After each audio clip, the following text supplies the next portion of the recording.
Всем привет, меня зовут Эдуард Кичигин, и на моем канале я рассказываю, как рисовать быстро, просто хорошо, и на примере моей эскизной проектной графики, в моих скетчбуках, и разбираю некоторые проекты, показываю, каким образом работает графика и что с этим нужно делать для того, чтобы меньше мучиться, больше получать удовольствие и рисовать быстрее и симпатичней.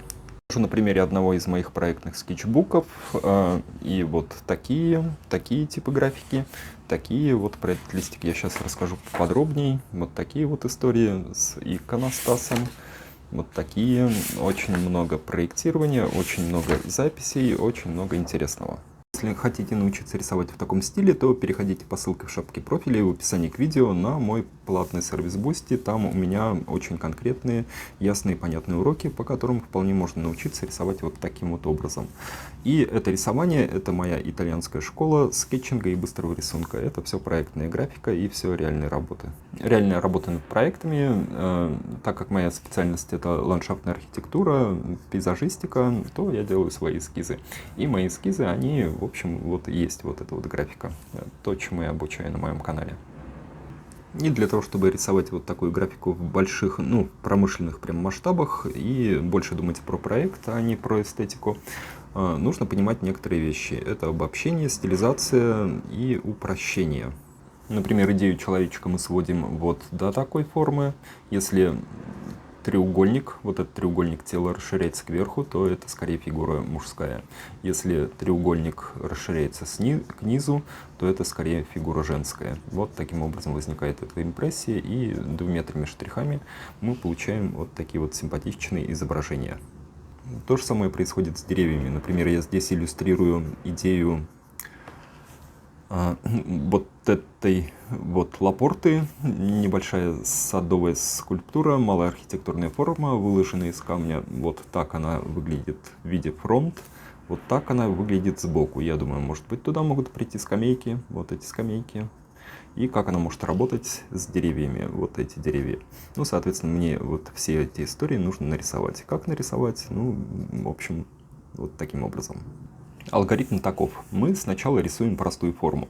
Так как у меня тема проектирования, я начинаю искать те формы, которые соответствуют функции, которые соответствуют эстетике и которые возможно выполнить. В нашем реальном мире возможно выполнить. И это обычно простые формы.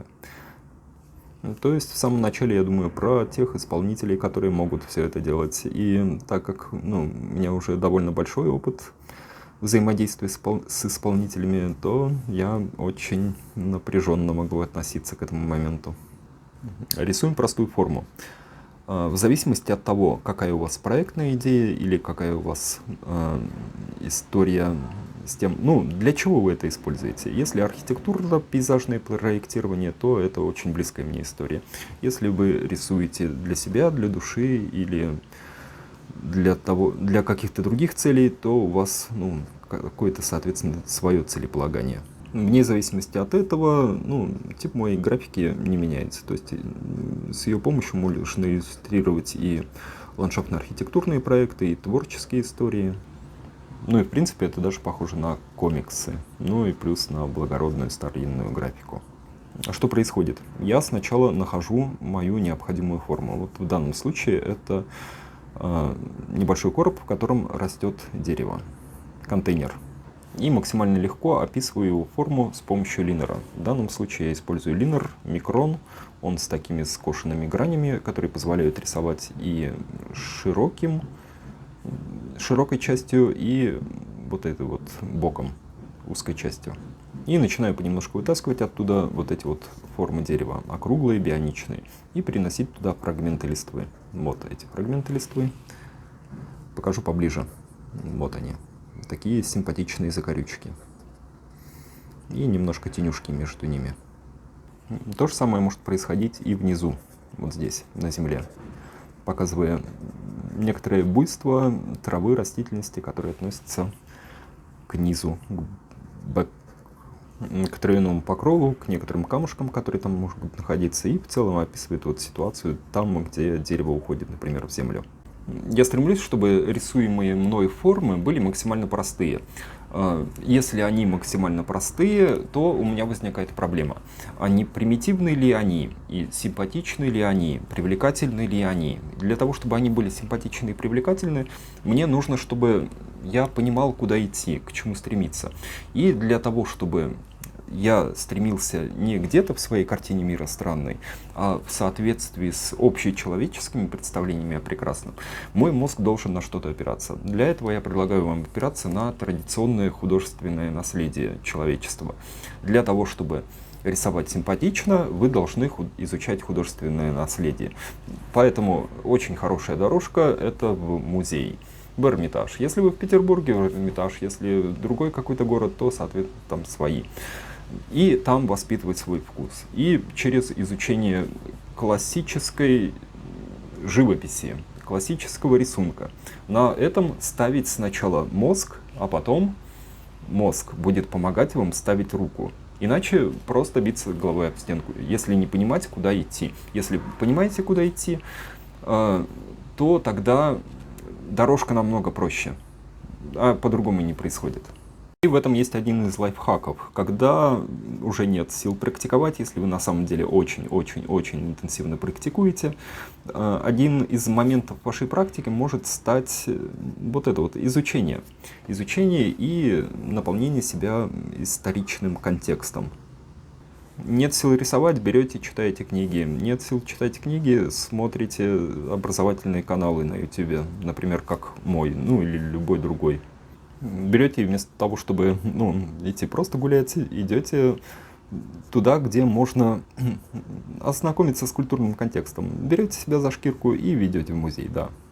Чтобы понять то, что делали старинные монстры, необходимо это изучать. То есть смотреть зачастую просто бесполезно. То есть мы смотрим книгу, как говорится, все знают эту поговорку. Для того, чтобы понять, что они делали, нужно понять, зачем и как они делали. Для этого нужно понимать многие моменты. Нужно немножко изучить время, нужно немножко изучить стиль, иногда нужно изучить биографии вот этих творцов скульптуры, архитектуры, живописи, музыки, для того, чтобы понять логику, в которой они выращивали свои произведения. А если вы поймете их логику и их действия, то тогда и логика ваших действий в развитии дальнейшем будет вам намного яснее. То есть, по сути, их произведение — это то, как они справлялись с вызовами, реальными вызовами, да, как-то так, своей собственной жизни. И вот эти вот те вещи, в которые они инвестировали свою жизнь. И они получали за это деньги, они получали за это признание. Может быть, не сразу и после смерти, но это то, что у них срабатывало. Я думаю, если вы хотите найти то, что сработает у вас, вы должны посмотреть на тех, у кого это уже сработало. Это как, вот эти вот в бизнесе работает, это также работает и в искусстве, и в культуре. То есть нужно на что-то опереться, чтобы вырастить что-то новое. Нельзя что-то новое вырастить с нуля. Нельзя придумать стиль вот так вот просто пум, и мне пришло в голову, и я делаю. Нет, это скорее всего фикция, так не работает. Нужно много-много-много ресерча, и потом, когда у тебя есть база, ты можешь сделать что-то свое. Вот так, реальность такова. И, соответственно, для этого я делаю огромное количество вот этих вот моих рисунков. Это и проектная графика, и мои постоянные упражнения в такой технике рисунка. Для того, чтобы освободить мозг, для того, чтобы мозг мог работать над проектом, для того, чтобы я мог делать свои рабочие вещи, а рука, она подчинялась тому, что происходит в мозге, и моментально набрасывала то, что мне необходимо видеть. Это такая оптимизация. Поэтому моя рекомендация: начинайте с простой формы, вот как, например, вот это, или выбирайте у меня там в плейлистах видео раздел, допустим, простые рисунки, и, опираясь на них, делаете свой скетч, свой набросок, свою ежедневную тренировку. Вот такой подход малыми силами, он 100% сработает, то есть он не может не сработать. Ровно так же двигался и я. Не шел в большую историю, а шел такими маленькими шагами. Так как это было увязано с проектной историей, я делал микрозарисовки фрагментов проекта. Вот то, что мог, то и делал. Сначала коряво, потом чуть получше. Потом у меня появилась необходимость оптимизировать это, и я начал искать, кто же делал это так же, кто это делал хорошо. Ну, нашел. Итальянская школа. Супер, браво. Вот это те ребята, которые сделали всю эстетику в мире, всю урбанистику, все градостроительство, всю архитектуру. Вот это они сделали. Я думаю, окей, я должен на них опираться, я должен их изучать. Вот, соответственно, я изучаю. Там миллион красоты. Это то, что я пытаюсь понять, то, что я пытаюсь взять себе в мозг и научить себя, свою руку, свой мозг, пытаться приблизиться к тому, что делали вот эти вот ребята. Это очень трудно, это очень трудно. Но вот по рисованию есть простая дорожка. Простая дорожка, welcome, сервис Boosty, у меня в описании к видео ссылка на мой сервис. Подписывайтесь, и я думаю, что сильно легче, чем я пройдете вот эту вот дорожку до такой графики, если вам она интересна и полезна. Вот, меня зовут Эдуард Кичкин, всем чао-чао, хорошего дня, пока.